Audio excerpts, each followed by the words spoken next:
Hello and welcome to Let Loose episode 5, brought to you by our friends at twinspires.com. I'm your host, Peter Thomas Fornatale, back with you in the degenerate flophouse once again, adjacent to the little house on the east side.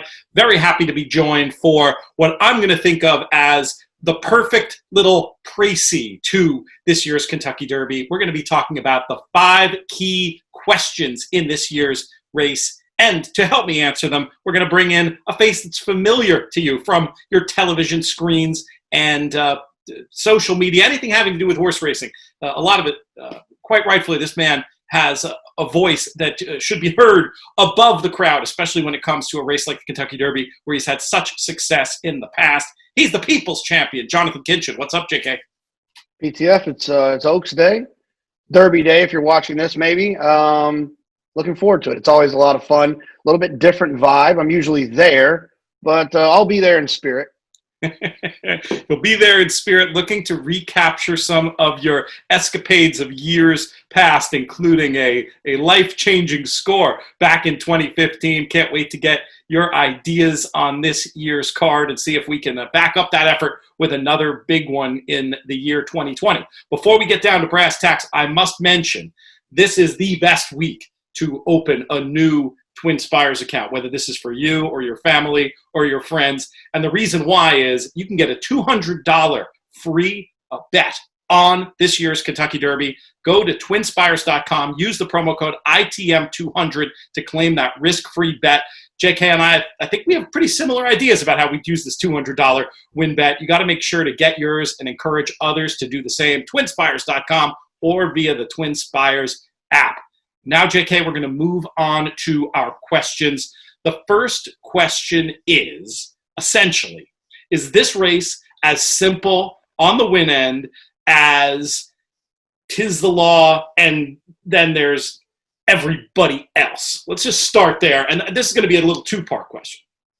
Yeah, I mean, I don't see how the horse loses. I encourage you to tell all your friends and family that might not be familiar with horse racing, you can get them hooked. This is a great opportunity. You tell them the 17 horse is going to win, and they get to watch the lead up on TV. And when he crosses the wire first, you might make a fan for life. He's just too good. He's been proven at 1.25 miles. The only other horses I can even make cases for are horses that I think prices will be a little bit shorter than they deserve to be. Honor AP, I think, is going to go off at a shorter price than his chances actually reflect. I think he'll be that other horse people think can beat Tis the Law. I just don't see how it happens. I don't care if he's 3 or 4 wide around both turns. He's your winner of the 2020 Kentucky Derby.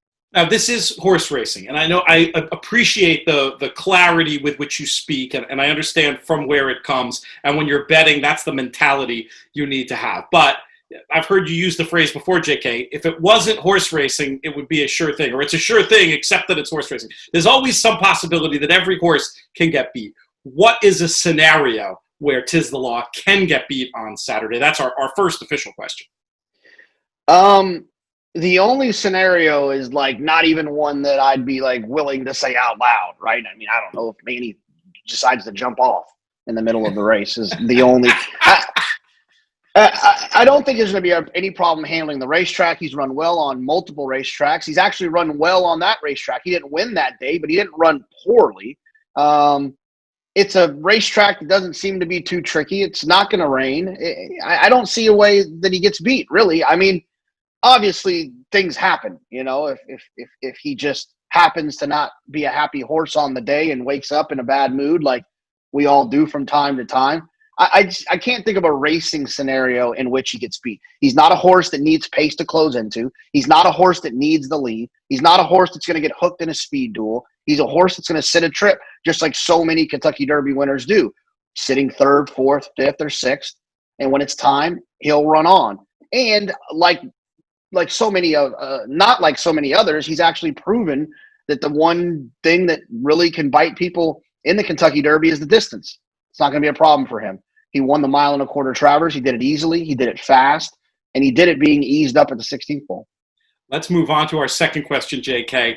Is it an advantage or a disadvantage for Tis the Law to have Honor AP and Authentic, these other main contenders, drawn on either side of it? Makes zero Zero impact. I mean, I love his draw. I mean, the only other post position that I wish he would have gotten instead of 17 was maybe 18. So, but Authentic's going to go. So he's going to end up being the far outside horse anyways. Manny will not have a horse to his right, and he'll be able to kind of decide what he wants to do. The horse is tactical enough to avoid any type of trouble. I think that post position is perfect for him, and I could care less who is lined up next to him. So I mean, at the end of the day, if you had to choose between advantage and disadvantage, it's an advantage just because he's outside, just to clarify. Oh, 100%. Yeah, you know, I love the draw. I love the draw. Excellent. Yeah, and irrelevant the fact that the other contenders are right there with him. Let's move on to question number 3. This one's about the overall pace of this race. With Art Collector and King Guillermo out, clearly some of the speed has come out of here. We now have an opportunity where Authentic looks like the clear speed. Maybe New York Traffic will be ridden a little bit more aggressively. How do you see this pace playing out? Who do you think will be out there? Do you think it'll be fast or slow or average? I think it'll be closer to the fast side. I think when you have horses like Authentic that are trained by Bob Baffert, you have horses like New York Traffic from Safi Joseph, they're going to be aggressive. They're smart enough to know that they're not the best horse in the race. The best horse happens to be Tiz the Law. And if you're going to take advantage of the fact that you have some speed, you better go on with it. And I think that those horses will run away from there, and we'll kind of have that, let's try to wire this field and that mentality. So I think they'll run a little bit. I don't think it's going to be slow. I mean, I guess there's a world in which Authentic goes out there and no one goes with him and he crawls. But even if he goes out there, I feel like Johnny will be pretty aggressive with him. The instructions that he gets from Bob, I would imagine, would be to be pretty aggressive there and not, you know, not just sit around and try to outkick Tiz the Law when they turn for home. Let's talk about one of the scenarios in horse racing generally. We don't think it's going to happen here, but one of the scenarios in horse racing generally that does produce long shots, and we've seen it in the Kentucky Derby, a lot more in the pre-points era when you had some very talented sprinters sort of mucking up the early pace scenario for some of the route speed types. We would get the occasional pace meltdown where they just overdo it. They go so fast on the front end that it sets up for a closer. Maybe in this year's race, the way that you see it, JK, clearly you think no matter what the pace situation, Tiz the Law is going to be able to see it out. And maybe you don't think anybody can beat him even if the pace does melt down a little bit. But is there a closer that would benefit? Let's say Tiz the Law himself goes too fast and ends up being vulnerable late. Or if you can't accept the premise of that question, which I suspect you might not be able to, who's the closer that might be able to run in underneath and come with Tiz the Law in this year's Kentucky Derby? Yeah, I'm interested in 1,000 Words. I think he'll be ridden passively as a staying type. He's trained by Bob Baffert, who's won 5 derbies. I don't think 1,000 Words is good enough to win the race. I don't think he's fast enough to win the race.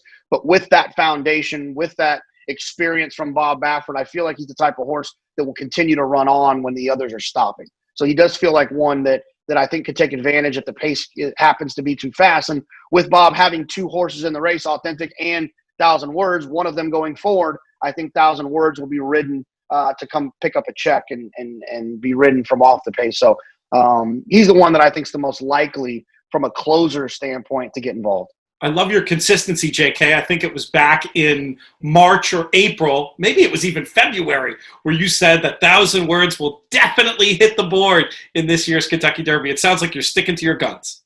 Sticking to it. Yeah, I really do. And he's actually progressed. I started to get a little nervous throughout the Triple Crown Trail. He didn't seem like he was training on to be a good horse. But then after he ran so well in the Shared Belief, beating Honor AP, he kind of woke back up and gave me a little bit more hope for that prediction. Our 5th question, Jonathan, is the most important. How will you be playing this year's Kentucky Derby?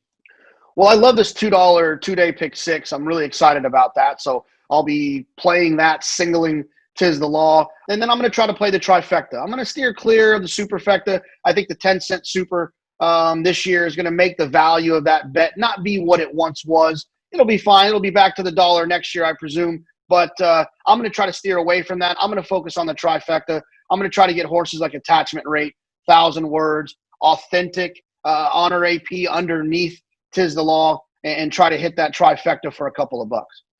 we're in very, very similar straits as far as this goes. I definitely see having Tiz the Law singled in a number of horizontal exotics, but I'm not going to forget about the win pool here. Definitely those pools you're talking about participating in, those horizontal pools, are going to tend to have sharper money than the win play show pool.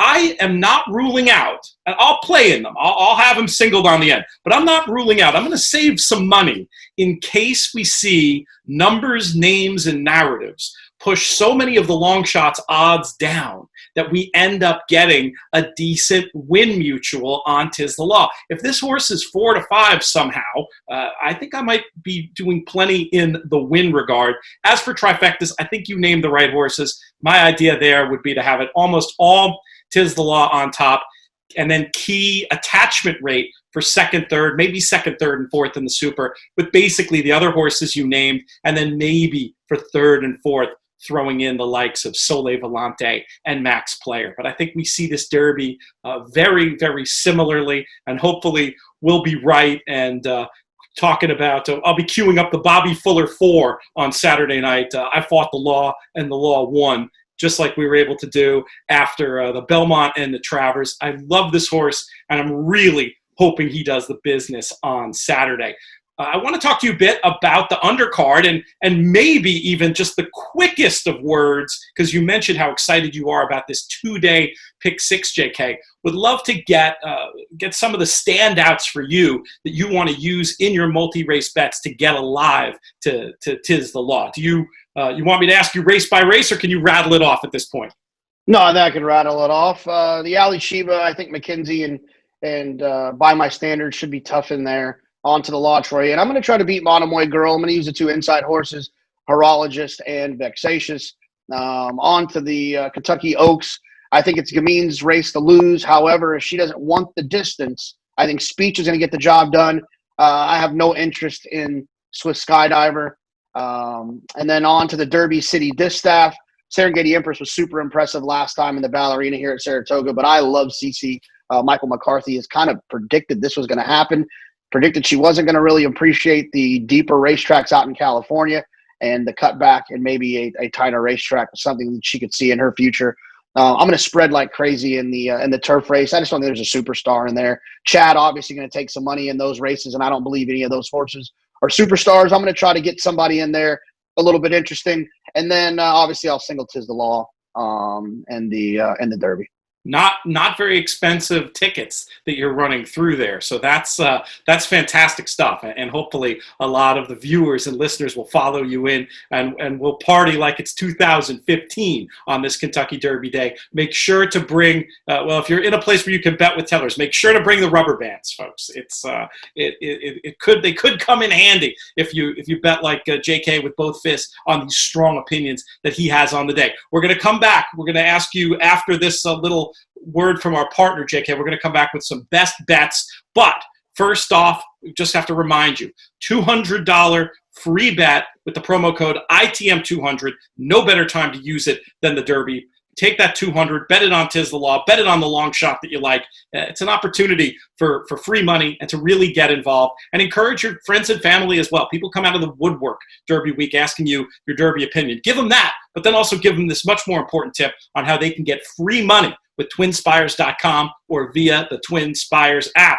Okay, we've talked about a lot of races. I know you well, been doing podcasts for years. I sense that your opinions are pretty strong on this 2-day sequence of the Oaks and Derby, JK. But if I held your feet to the fire and said pick one horse to bet on, one horse that you would come the closest you could to guarantee victory, what horse would that be? Well, I mean, I think Tiz the Law is the one that I would guarantee for sure that I think is going to win. But I'm really excited about Cece. I like the idea of the cutback. She's drawn outside. She gets Johnny Velasquez. I just think there's a lot about Cece that works for me. I'm looking forward to seeing her on this cutback going against Serengeti Empress. The pace should be honest there. She's drawn to the outside, and it feels like this was kind of the plan all along after the apple blossom. And I'm looking forward to her running in here. I like it. I think folks are going to have a lot of fun following you in. one other just super strong opinion I have on the weekend in the race we didn't really touch on. It's a favorite, but this is just a logical horse to try to lock money in on. I think Newspaper of Record is going to run really, really well in her race, and she's another one that in your horizontal exotics, I think you can key around with confidence. Are you in her camp? Yeah, not only do I think she's going to win on Saturday, I also think she's going to win the Breeders' Cup Mile at Keeneland in November. I think she's the best turf miler in the country, and I'm looking forward to seeing her run as well. There you go, JK. You always got to one-up me. You know, I should be used to this by now. But thank you very much, my man, for taking time out of this insane week. Hopefully we've given out a few winners. And folks, feel free. Tell when people ask opinions, if you like this show, if you like any of the stuff we do over at InTheMoneyPodcast.com, share it with them. Tell them about it. We're here to answer questions, too. JK's on TV both days, but I've been preempted for national coverage in my usual UK TV duties. I'm out there to answer your Kentucky Derby questions. Hit me up on Twitter, @LoomsBoldly, or via InTheMoneyPodcast.com. Well, thank you, JK. We'll thank our friends at Twinspires. Once again, most of all, I want to thank everybody for tuning into these broadcasts and making this new little partnership with Twinspires so much fun. We'll be here all weekend watching the great racing action. Hopefully, we'll have a lot of winning tickets between the two of us and out there in the larger audience. And I'll just leave you with this. May you win all your Kentucky Derby photos.